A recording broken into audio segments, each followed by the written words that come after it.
All right, welcome back to the Run.down post-game show here on the Strickland YouTube channel. If you're listening to this the day after, Strickland Podcast Network. Knicks win 140 to 110. Season high in points, season high in assists. Led by Julius Randle with 36 points, 7 rebounds, 5 assists. Followed by Quentin Grimes, Jalen Brunson, RJ Barrett, all with 16, and Emmanuel Quickly with 15 points. Um, Pretty all around offensive explosion.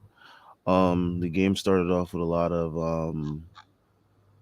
3-point shooting, especially by Randall.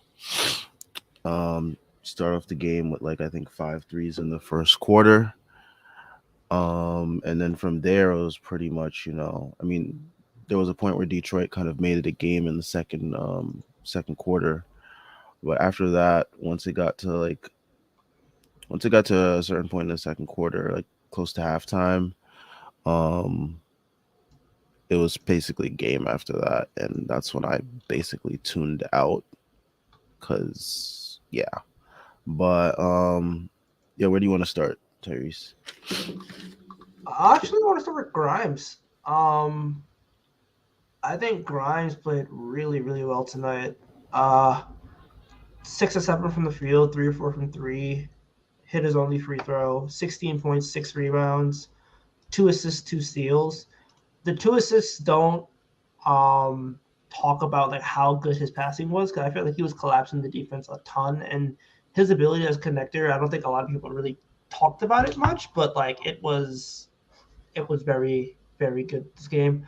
Uh, just his processing was really nice. He was able to pass the bigs. He was able to pass the people on the wing. Just significant ball movement, doing all the little things, and he played really, really well in his role tonight. So like, sky's the limit for him, and his ability to score and finish was like the big thing that like a lot of people had discussed when they talked about him because like he shot really well, but he didn't have a good finishing season. So the fact he's able to finish really well is really encouraging. And ultimately speaking, like you knew he was gonna break out at some point. You knew he was gonna get his stuff together, and he did. And Knicks are a better team when he is able to shoot that thing the way he's supposed to shoot that thing. Yeah, I mean, literally last post game we talked about like when his shooting starts to pop, that's when things are really gonna look really good for this team, and it happened to be today. Hopefully, can carry over into the next game. We have a tougher matchup against the Bucks. This game really didn't like nothing in this game really like proved anything to me or like disproved anything to me.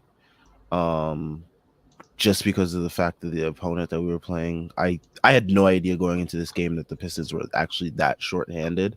Um, I knew Kevin Knox was getting minutes. I never realized why he was getting minutes, and I realize now that it's because they are Yeah. injured. So and they're basically trying to go for Wemby at this point. So, but yeah, um, not really taking too much stock into anything that happened in this game. I did like what I saw from certain players. It was nice to see Emmanuel quickly play in this game. After Yes. he was injured, he really made a concerted effort to take it to the basket today, which was something that hurt my parlay. But I'm happy that he's taking it to the basket instead of shooting it more because I think that's something that he gets criticized for a lot is the shot selection and taking too many shots from the perimeter. So it was nice to see him take it to the basket because that's something that Knicks fans have been asking for him to do for a while. And it seemed like it was something that it would happen when he just got comfortable, one, and two, he was able to have like the body to be able to deal with it. I think he had to adjust to the NBA like game. Yeah. And that took time, but here we are where he's able to finally get to the basket somewhat consistently, and he's been finishing pretty well. So that's also been encouraging. Yeah, there was really nothing to hate about Quickly's game. He was able to do it in the mid range. He did it especially at the rim, like you were saying. His passing was phenomenal. His ability to play make was great as well. Again, good processing. I felt the defense took a little bit of a step back tonight, but at the same time, he's like still working on that injuries. And plus, like they were down, they were up 30, so like you're not going to get the cleanest rotations up 30. But ultimately, like I felt like it was really strong. I felt like he performed really well. And the 7 to 10 from 2 point range is what's going to be his bread and butter. If he's able to finish at the rim consistently and he's able to take those shots at the rim with his increased strength, then what's stopping him from being like a legitimately efficient guard? Because we already know he can shoot. That's not a problem with him. It's just a matter of getting to the line and converting those attempts in the paint. Definitely. And tomorrow's gonna be a big test. Against those trees in Milwaukee. You got Giannis, Brook, Bobby in the paint down there. So it's gonna be very interesting to see how does his approach, if it changes, because sometimes I notice that IQ, his approach changes depending on the matchup. So it's going to be very interesting to see um how this continues and if it does. Yeah, I just want to see him play that aggressively all the time. I know that's a lot to ask of him, but at the same time, I know he can do it. And I do feel like if he's able to do that, then this team ceiling is significantly altered when he's able to play that way and play that style and play that aggressively. So I just want to see him continue to make those strides when getting to the rim and getting to the play like we saw him do towards the end of last season. Yeah. Um do we want to get into your favorite player? Nah, not yet. Okay. We can talk about Um Jalen Brunson. I'm gonna save the best for last, though. All right, all right. I got five for that ass. It's cool. Uh, yeah, we can talk about Jalen Brunson. Um, quiet night tonight, but I think the big thing to talk about with Brunson is the three ball was starting to fall, and that was the big thing where like people were worrying about his, he's not hitting threes, he's not hitting threes, the pull up threes. He started to hit pull up threes now. That's big in terms of his development as a lead option, his development as a all-star caliber point guard, his development in general, because that was the one shot where like he didn't have a lot of practice on. That was his one weakness as a primary creator. And so far he's hitting those, he hit that pull-up three, it banked in, but at the same time, bank still counts. And he led to manipulate the defense that way. So it's really promising. It's really encouraging to see him do that. Once again, 5 assists, 1 turnover, another steal, another solid night for him. Only played 18 minutes because he was in foul trouble, but at the same time, the fact that you're able to only play him 18 minutes and save him for the Bucks game tomorrow is going to be really encouraging because he's going to have Drew Holiday on him. So the less minutes he's able to play, the better. So yeah, good game from him. Derrick Rose being the nominal point guard tonight is a little concerning, but again, I wouldn't be surprised if that was a quickly is injured kind of thing. So we're going to play it a little bit safe with him. Because I think quickly only played 22 minutes tonight, and the majority of the minutes were in a blowout. So low pressure minutes, a way for him to just kind of get the rust off. So I'm not too mad about the minutes distribution tonight. Derrick Rose doesn't deserve 24 minutes, but at the same time, given the circumstances, that's fine. And I still feel like Derrick Rose played well in spite of the bad shooting splits. But yeah, yeah, I mean, like I said earlier, nothing from this game is really going to like bother me or like prove or disprove anything to me just because of the opponent that we're playing and like the result of the game. Like I said, after like a certain point in the third quarter, I tuned out, like I mentally checked out of the game.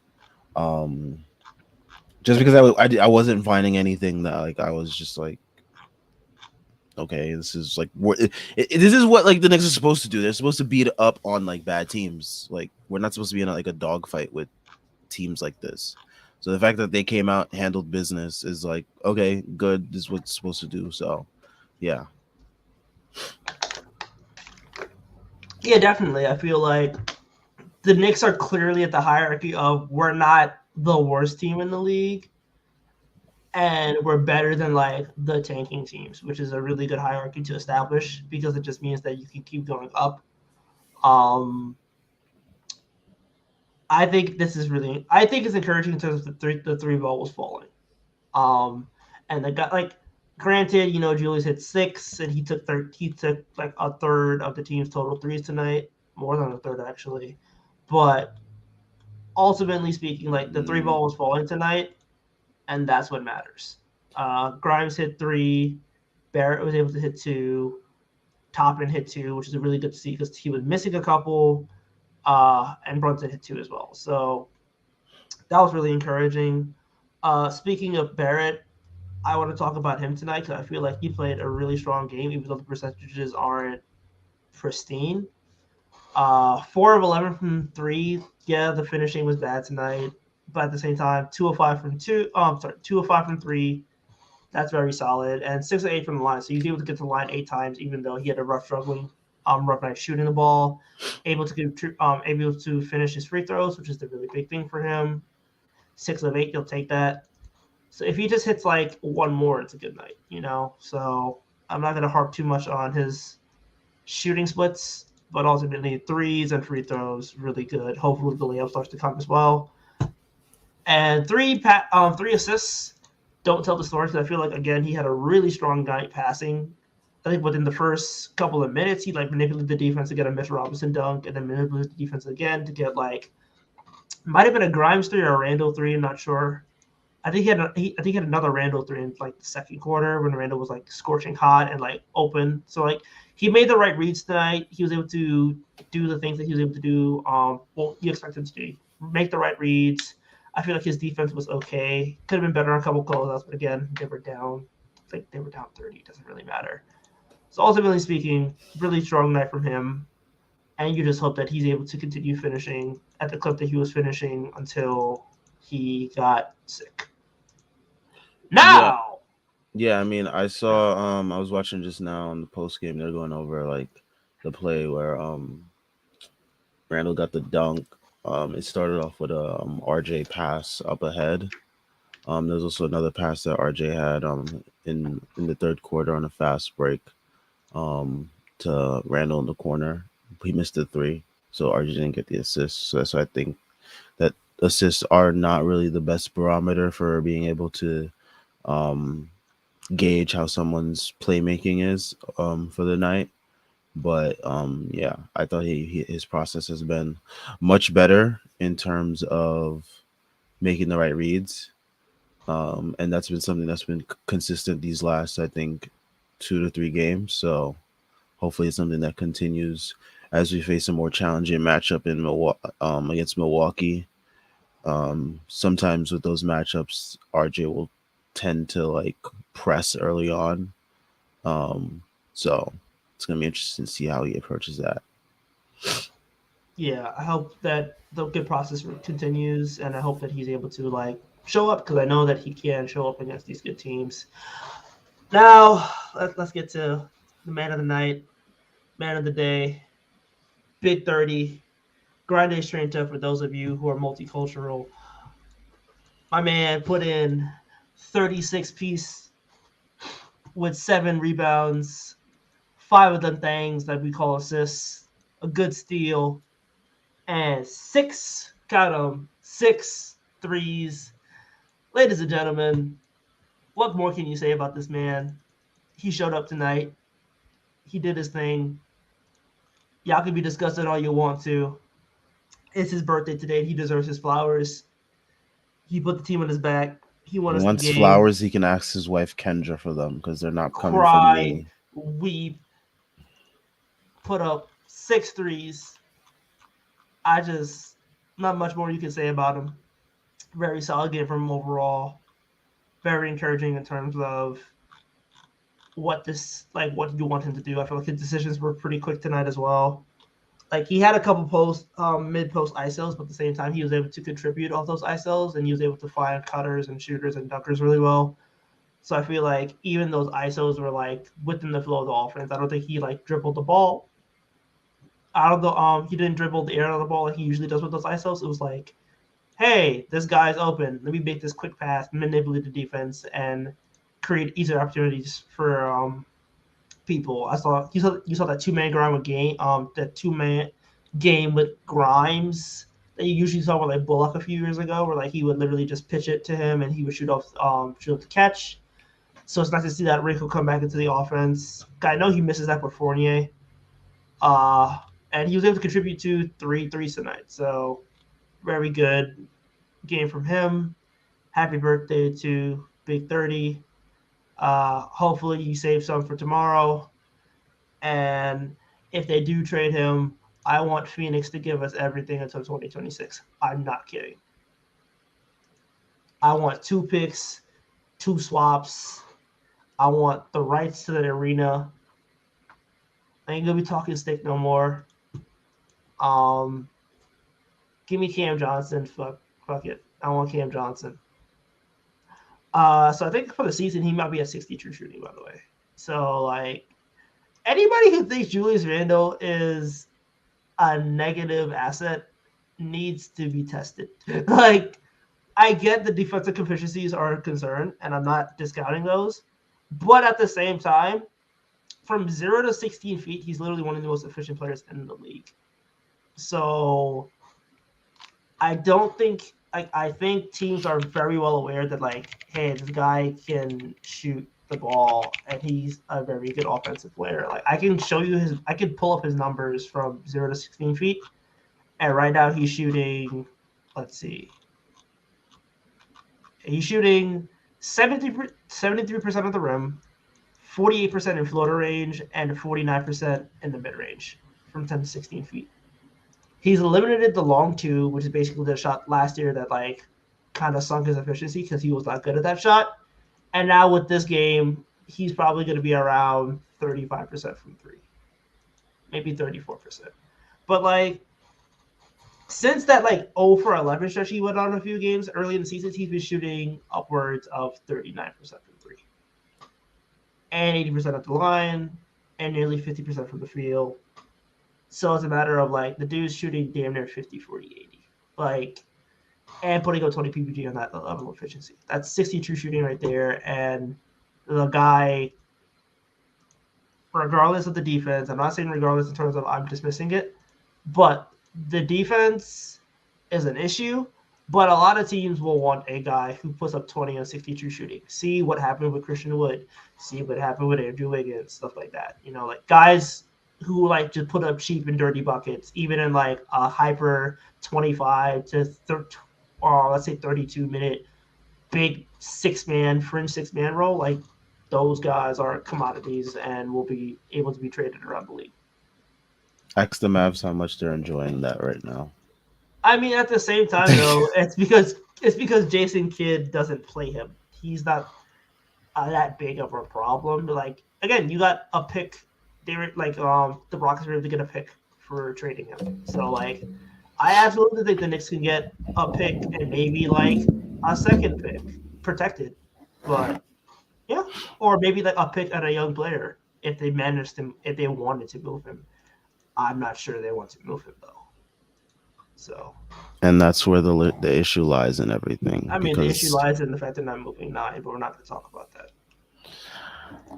anyways, like I said, I'm not moved. We're beating up on the Pistons, and congrats for doing your job as the leading man on the team, I guess, tonight. Um, yeah, I mean, I'm not moved. We saw the same thing in Minnesota, and then the game after, we saw how this all came crumbling down. The the next game, the offense became centered around him. Granted, he had it going, no one else did, but it wasn't a recipe for success. This is not something that's a consistent recipe for success. And my issue is when games like this happen, the team leans too into it for the next couple games, and they think this is something that we can like rely on when it's not. It's like, no, we need to go back to, as much as I hate it, Jalen Brunson ball. It works way better, and it's something that gets everyone else more involved, and it's like way more efficient. So like when these games happen, credit to Julius Randle for performing tonight, but like it's something that the team they lean too into, especially Dibs. Dibs will lean into it way too heavy, and I just I I mean, I I, I can't I can't get behind that. Like I just can't. I agree with the sentiment, but at the same time, Jalen Brunson ball needs to happen when Jalen Brunson's having a good game. Like, it's hard. Like, you can't tell. You can't tell me that like if Jalen Brunson has to go and the offense is gonna run through Jalen Brunson. I think what we've seen so far in the early going is that whoever has the hot hand kind of dominates the majority of touches for the night. So that's not something I'm worried about. It's a matter of like those guys need to get it going more consistently. Like if you want RJ Barrett to have like those touches and that ability to like create, then like in the Pistons game where he had it going, he had those touches and he had that ability to create. I do understand the point where it's like, we don't want it to lean too much in favor of like Julius Ball. But at the same time, even when Jalen Brunson's not creating, he should be able to like handle and he should it be able to like make it's those passes not himself. even just like leaning too much into Julius Ball. It's just like having a more, and we're never gonna get it because the coach is here, but a more creative offense. Like I feel like the offense is still just like it feels like your turn, my turn a lot of times, and it's just like that's not conducive to winning. And I mean, as much as we enjoy Jalen Brunson ball, I mean, it's still not something that's going to be conducive to consistent winning as of right now, as currently constructed. Yeah, I agree with that, but at the same time, I think it's a matter of, you know, let's see how far Jalen Brunson ball can take us before we make the eventual moves that this team is going to make. I think a lot of this year is just kind of figuring out the limits of these players and figuring out like what are their roles long term for what we're trying to build towards and aim towards. So I'm not too I care about how people are used. I care about how they're performing in those roles, and I care about like if they're able to perform those roles the way like they might be able to on a team that's more geared towards winning and has the personnel to do it. So like something like Grimes, I like the way Grimes is performing in this role, and I feel like when this team is eventually good, if he's on the team, which I think he will be, then like yeah, I want him to perform in that way. Same thing with Jalen Brunson. Like I want Jalen Brunson to be a 22-7-4 guy because realistically, that's what's going to be asked of him next to another star. Um, can Julius scale? We've seen him be able to scale up, scale down as well. Like again, last game we lost it, but he nearly had a triple double and he took 9 shots. He basically got to the line a ton, and he was able to just pass the ball and make the right decisions and reads. And this game they need him to score, and what does he do? He puts up 37. So it's a matter of like I need to see how these guys can perform in different environments, and I need to see how they can perform with usage, without usage, in this role, in that role, so on and so forth. I care more about that than wins and losses because like I don't think this team is going to be more than like a play-in team at best, unless they catch fire like they did in 2020. So I agree with that, but my concern is also with this team is just the front office they've shown to like lean a certain way too hard after like any glimpse of like success or anything. Like either success or failure, they'll lean way too hard into one way. We saw this after the 2021 year. They leaned super hard into okay, we got to get like extra shooting and like some like a bare minimum upgrade over Alfred with Kemba. So it's just like one is my concern is always with how the front office perceives what's going on the court and that connection with Thibs. Because as long as he's I don't. here and like the way he's utilizing players is it's always going to influence how the front office either doesn't go about things or they do because we see there's a disconnect. But the thing is, like, I don't think the front office moves have been like in a vacuum. You'd be like, yeah, Kemba Walker wasn't the right move. But at the same time, if you thought about it, what did the team need? They needed somebody like Kemba Walker was injured, but he came off the season, but he was putting up 19 points per game on 55 true shooting, and you got that for $8 million a year. I don't think that anybody expected him You to got the fall off a corpse of it. cliff. Again, like, I don't think anybody expected him to fall off a cliff that heavily. But at the same time, as a 2-year flyer for less than $20 million, like it was fine. They re-signed Burks. Burks was good. Fournier again, like Fournier played fine in his Burks role. The was problem good was, until Thibs ran him into the yeah, ground, utilizing him in the wrong role. That goes back to my concerns about again. the So like, team. I don't think it's the front office. I think it's more Tibbs. And Well, Tibbs is one. who's the front office that keeps employing the guy named Tibbs? I mean, at the same time though, like his rigidity also Everything helps out with falls back development. to So the yeah, front office in a way. I don't like. It's hard to be like if Tibbs isn't utilizing guys correctly. Again, I do think the front office should take some blame for like the fact that they're not understanding what they need to do in terms of like getting Picking a personnel for. direction. I don't think like I agree with that, but at the same time, like we know the direction. We know what they want to do. Mm, We know what they want to do, man. Like I'm they are not too literally sure on the direction, they and we I'm know not what the they want. only one. We know what they want to do. Like we know the plan has literally been hitting y'all in the face for 3 years. We know what the plan is. The plan is not executing, Dude, the plan is literally get assets, trade star. Like it's so simple, and people are trying and to it make it seem still like hasn't happened yet. because they needed one star to get two. That's how it works in the NBA. Literally, how it works. I told you, if Brunson puts himself into a situation where like he's a all-star caliber point guard, I guarantee you they're going to be more aggressive as a result of it. But this team And who they're gonna needed. get more aggressive for? Carl We'll Anthony see. Towns, like I mean, we'll see what happens. Again, did anybody think Gobert was going to get traded until he actually got traded? No. We don't know what they're going to do, but at the same time, I think they're going to do something. I don't see it. I don't see why they wouldn't do something. They wanted to do something this offseason, and the only reason why they didn't do something because of a third unprotected pick. my concern They, is they're gonna pick the wrong move to make. That's what I think they're gonna do. I mean, you would have said Donovan Mitchell was the wrong move to make. Huh? You would have said Donovan was the wrong move to make. Yeah, and I still stand by that because the team was not ready for that. Exactly. So if So I'm now not I'm not going back on that. I'm not I'm referencing not that. saying I'm I'm not saying saying you that did. I just think they're going to pick the wrong person to go all in for as the second guy. That's my concern, just based on everything I've seen so far. I could be wrong. I'd love to be wrong, but so far from what I've seen, that's what I think.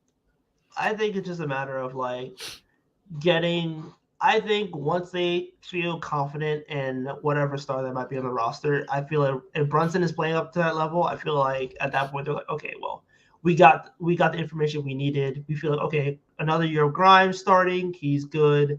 Quickly, year three, he's taking that leap. Mitch, solid. Cam, we can re-sign him, and he's like a solid player, contributor. Like he's a good eighth man, stuff like that. So they're getting this information now which they didn't get last year, which again comes down to tips.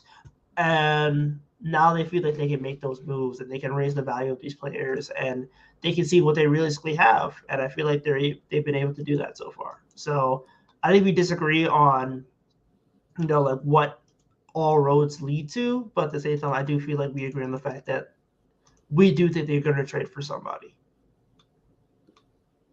Yeah, I do think they are. I just It'll be Anthony Davis. It's gonna be filthy. It's gonna be Anthony Davis. oh lord. All right, let's get into everybody's favorite part of the show before we get into comments and then head out of here. The NBA season is heating up, and there are still so many unknown. Whatever. When I'm looking to get in the action, I bet with DraftKings Sportsbook, an official sports betting partner of the NBA. New customers can bet just $5 pregame money line on any NBA team to win their game and get $150 in free bets if they do. Check this out. Right now, everyone can earn up to 100% boost with DraftKings stepped up same game parlays. Go to the DraftKings Sportsbook app, place a same game parlay, and combine multiple bets like which team will win, total rebounds, and more. The more legs you add, the bigger the boost. The bigger your shot to win big. Um, I've used DraftKings and so many sports betting apps, probably too many, probably more than I should have. But yeah, with DraftKings, I've been able to put so many legs together. Like I've probably put too many legs on a parlay, but I like to see the number go up. Big number make me smile. To put it simply. But yeah.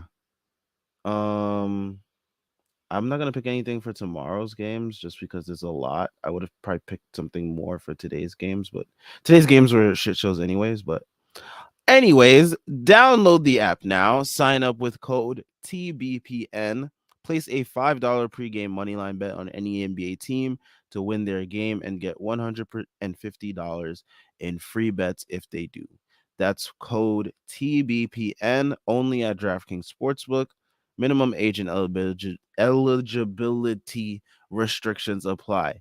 See show notes or show description for details. All right. Comments. Not much today. I guess people were either fell asleep in this game or I don't know what happened. I was on the verge of falling asleep. Um, Brian Benjamin, classic Thibs play starters a ton against mediocre competition. Yeah, I thought like guys like Obi and Sims and Deuce could have definitely got into the game a little bit sooner. Um, that would be my only complaint, I guess. Just because like good for them to get some run, good for our starters to get some rest. We have a way tougher opponent than the Detroit Pistons tomorrow on our home court that I would like us to be competitive for. Um, I mean, we've been competitive for almost every game besides like the Phoenix game, to be honest, and the Golden State game.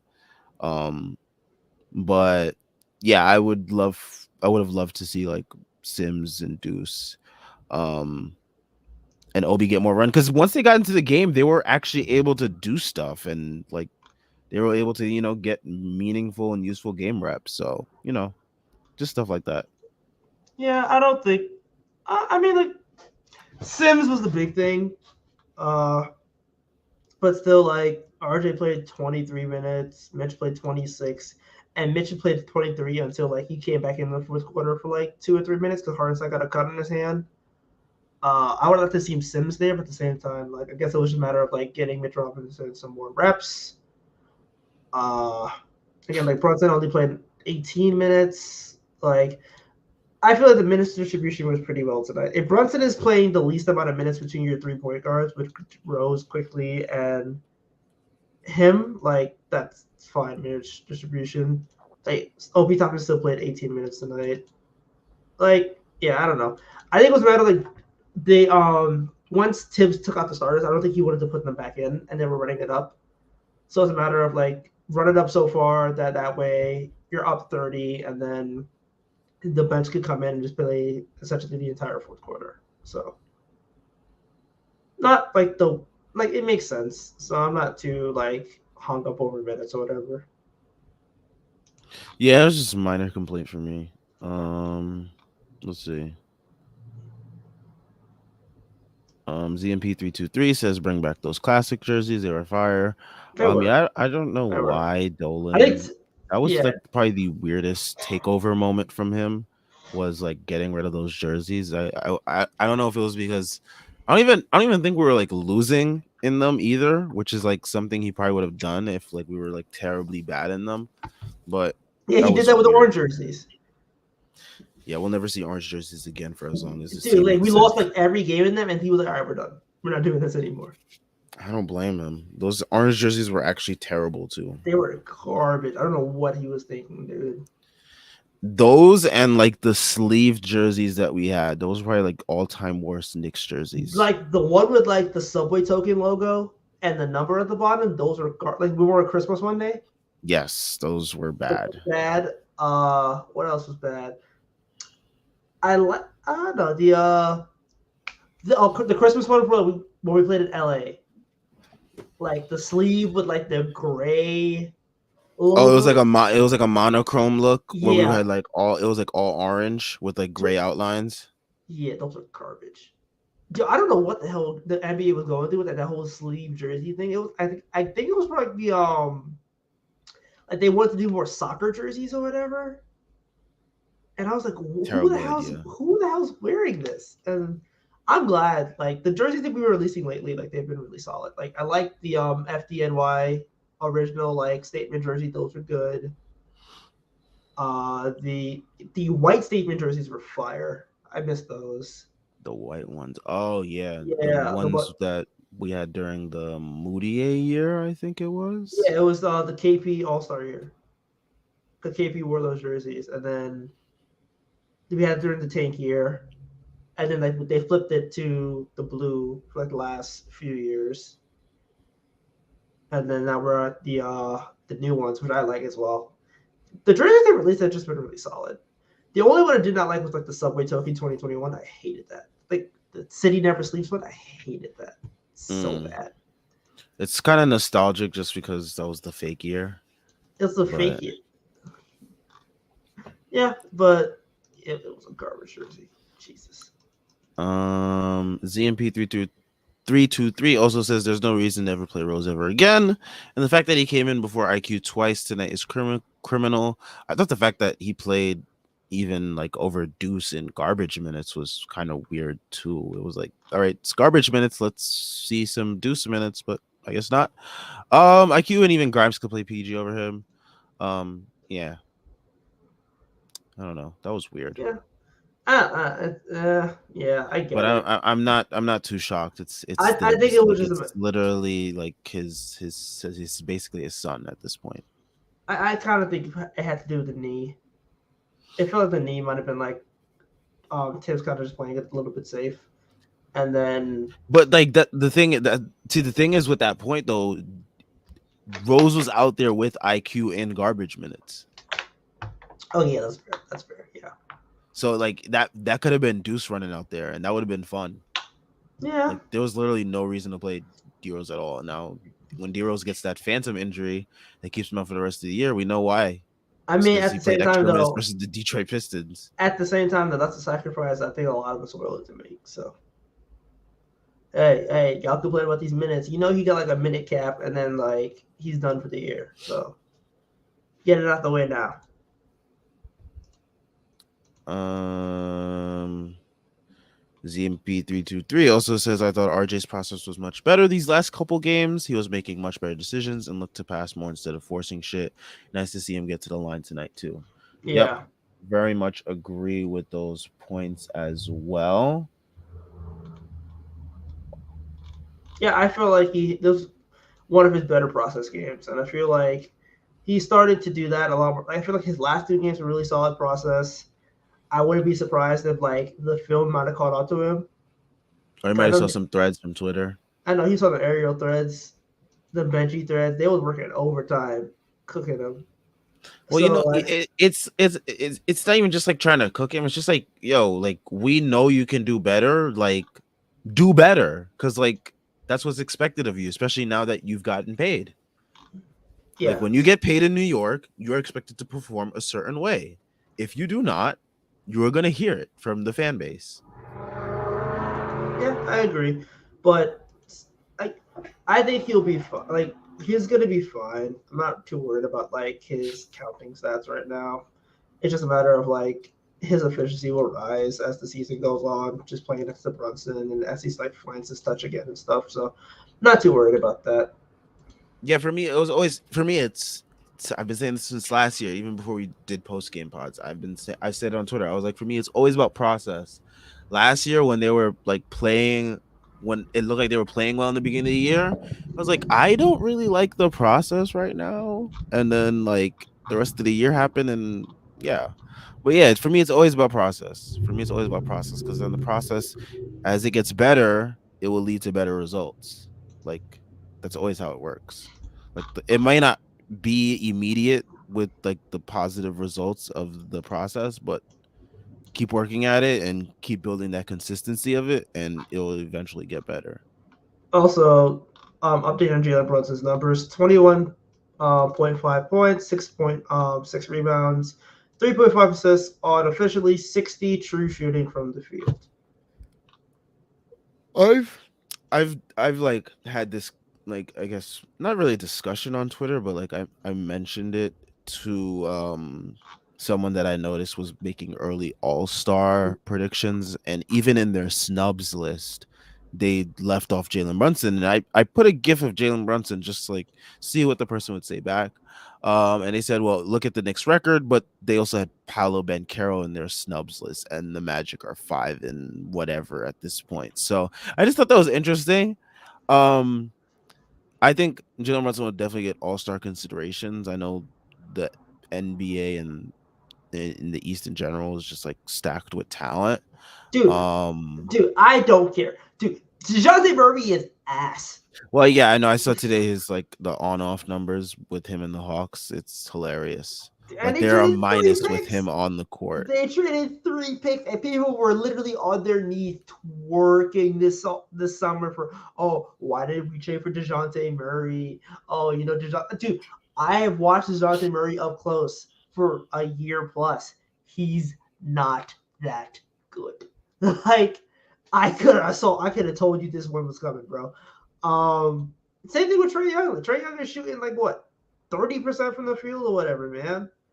Like, clearly after like the Cleveland boys and Halliburton, he's been the best guard in the East. I don't really think you can argue that. Like, he's been top 5 at minimum, you know. So I would like to see him get acknowledged as that. I don't know if he will, Yeah, but he's been a top 5 guard in the East so far, and it's been really impressive to see what he's been doing. So yeah, definitely. and 90 Um, and 90% from the free throw line, which is, I don't even think anybody saw that one coming.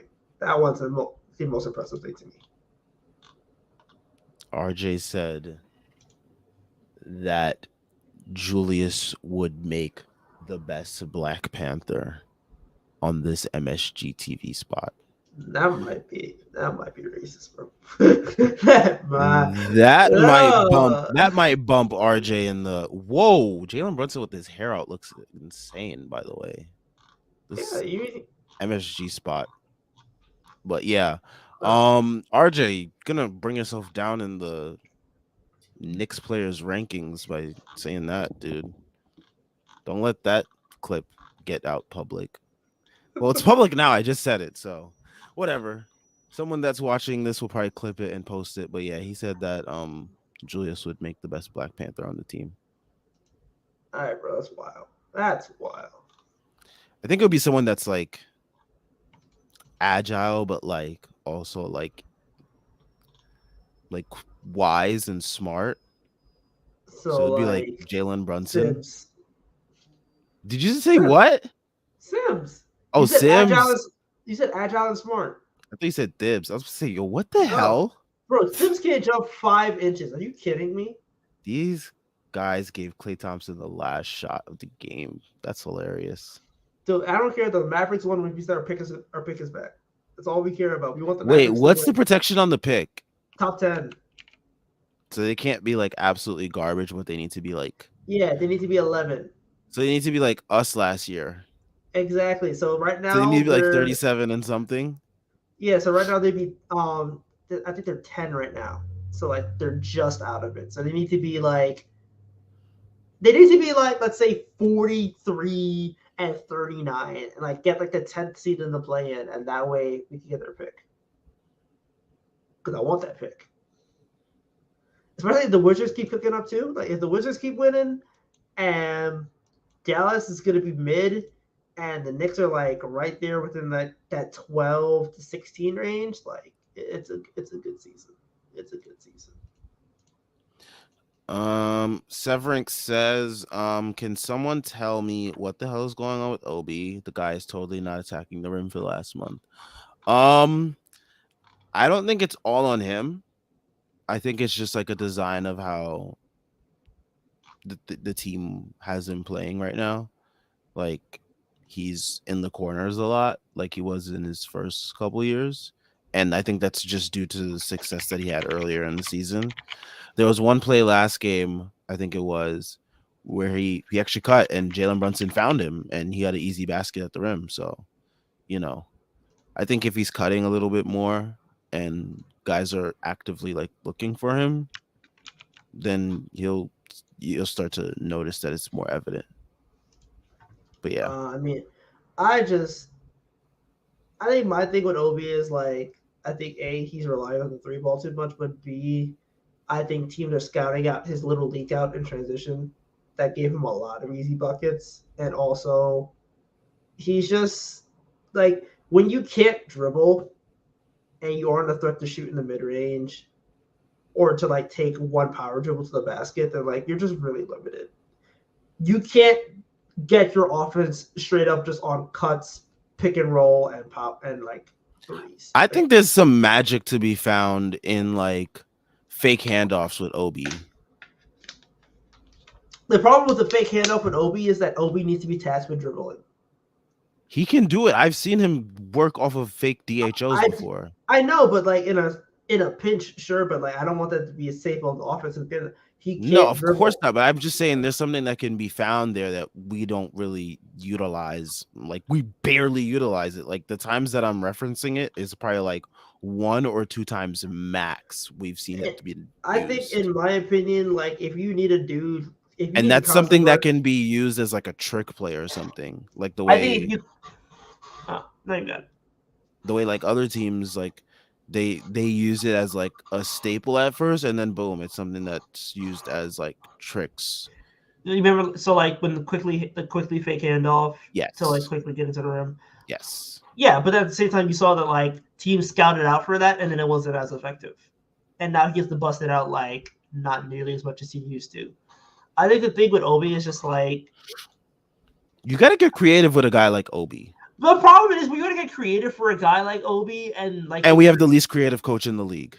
I think my problem with that's like if you got to get creative with a guy, that's just telling me that that guy's just kind of bit because Not like really. It's the just a majority guy that the like majority of like players don't need plays run from them to that extent to be effective on offense because they can I don't shoot even think or they what can we're dribble. asking for is like to move mountains in like the playbook. It's just like do some stuff that we're not doing. Like Dibs is like the expert at doing stuff that we doing stuff that we how am I trying to phrase this? He is an expert at doing stuff that my brain is melting. I can't say what I want to say because it's not coming out. Like the words aren't coming out. Um, but yeah, he's like Dibs is basically an expert at like doing things that we need him to do, but like he's like he only does it when he's forced to.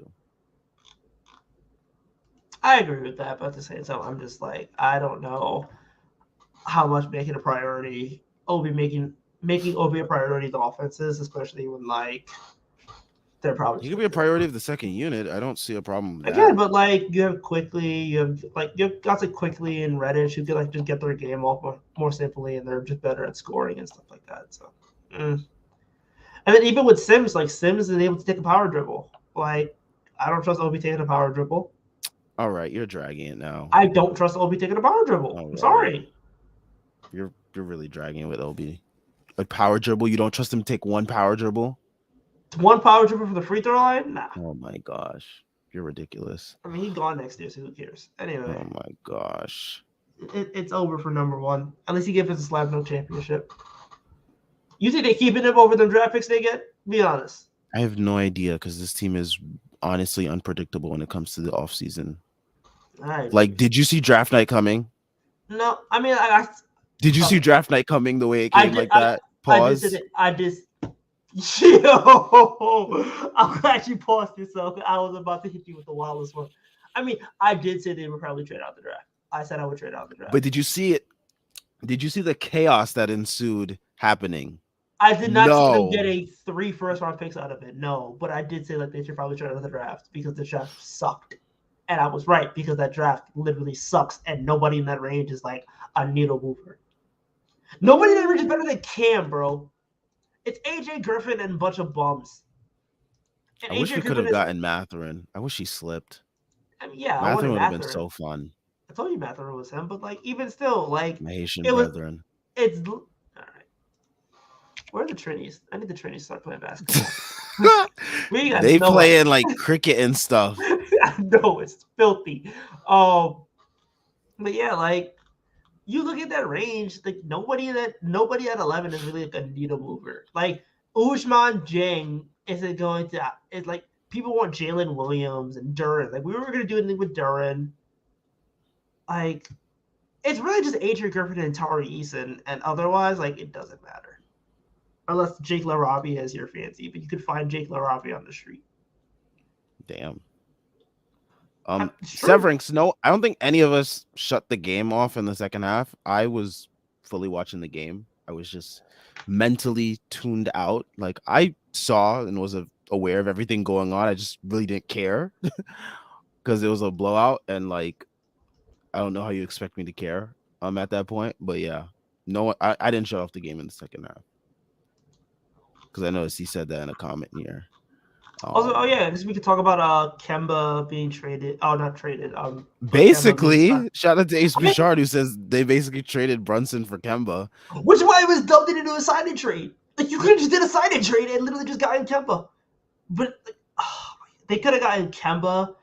They could have gotten Burks, and they could have gotten like Noel and had the money for Brunson, but instead they wanted to be an idiot, and then they signed Kemba for a minimum deal, re-signed Maxi Kleba, who's ass, and then like had Dwight Powell here, and it's just like, what were they thinking, man? They Like, weren't. we want to talk That's about the issue. we want to talk about the Mavs front office, sorry, the Knicks front office, dude. The Mavs front office, aside from drafting Luka, have fumbled every step of the way.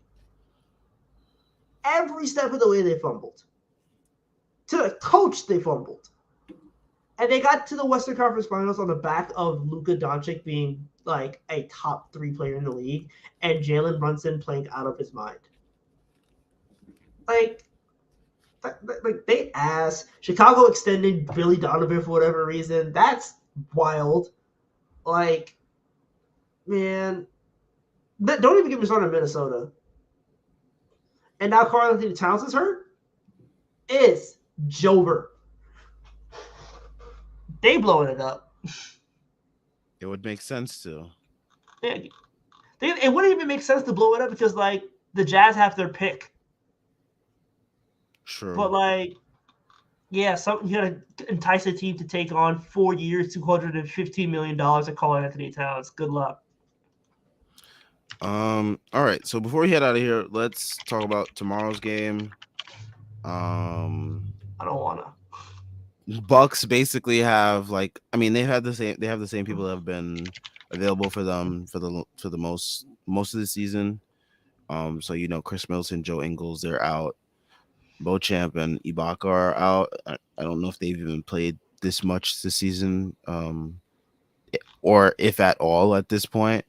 But yeah, Grayson Allen, Pat Connaughton, those are the two names that I am worried about because they absolutely fried us last time in the Garden. So yeah, I'm just concerned about those guys. Giannis is gonna be Giannis. Last time we played him, he wasn't like Giannis, but he still was productive. So that was the thing. But yeah, a team like the Bucks, it's gonna be 3-pointers you got to be worried about. There's the Bobby Portis revenge game that can always happen. There's Grayson Allen and Pat Connaughton, and then there's Drew Holiday magically becoming a good offensive basketball player against us too. There's so many ways this game can go. I'm just like, I'm just concerned about all of them. What's gonna happen is Pat Connaughton, who's shooting like 30% from the field right now. No, he's shooting 28% from the field right now. Is gonna go off for like 5 threes. And finally find his legs. Dude, Grayson Allen's gonna go off again. Like you just know this is gonna happen. So like, well, yeah, because our team is full of turnstiles on defense. Like everyone just loves to give up baskets. And especially the guy like Brook Lopez shooting like his 2013 again. Like, we gave up 110 tonight. Still, granted we scored 140, but like we are just like a team that is just like giving it up. Yeah, we're just dropping them draws. It's not fun. It isn't, because every games against good teams become shootouts.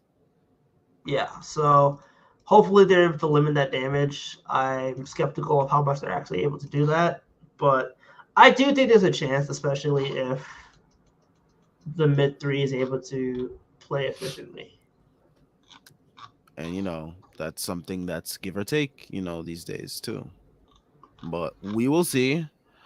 That is a game that is tomorrow. Knicks off a back to back. Hopefully they don't look like they're actually off a back to back, because that will make watching tomorrow's game even more excruciating than it already will be, because we're facing the Bucks, and I don't even remember the last time we beat the Bucks. No, I do remember. It was last La- year. We beat them in Milwaukee. when we went The down comeback, 20 and then went because the up 20. bench decided to go God mode.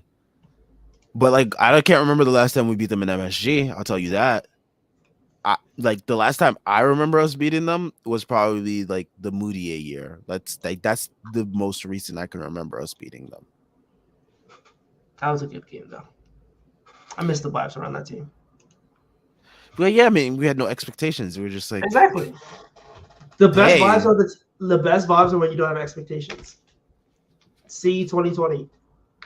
yeah. So Knicks just need to like, I don't know. I don't know how you get rid of expectations after signing a player like Jalen Brunson and seeing the way he performs, but whatever. We will be back tomorrow, of course, after the game. Check out everything Strickland related in the description. Link to the site, merch, Patreon, and Twitter. All great ways to support us. We are also on Instagram now at the strict.land. So if in any situation Twitter decides to self-destruct because Elon Musk decides to do God knows whatever with that website, we are on Instagram. That is a great way to stay connected with the Strickland and all the great content that we are doing over there. We'll catch you guys tomorrow after the game. Make sure you guys leave a like and subscribe. We are on our way to 1K subs, so all of that helps us out a ton. Peace out.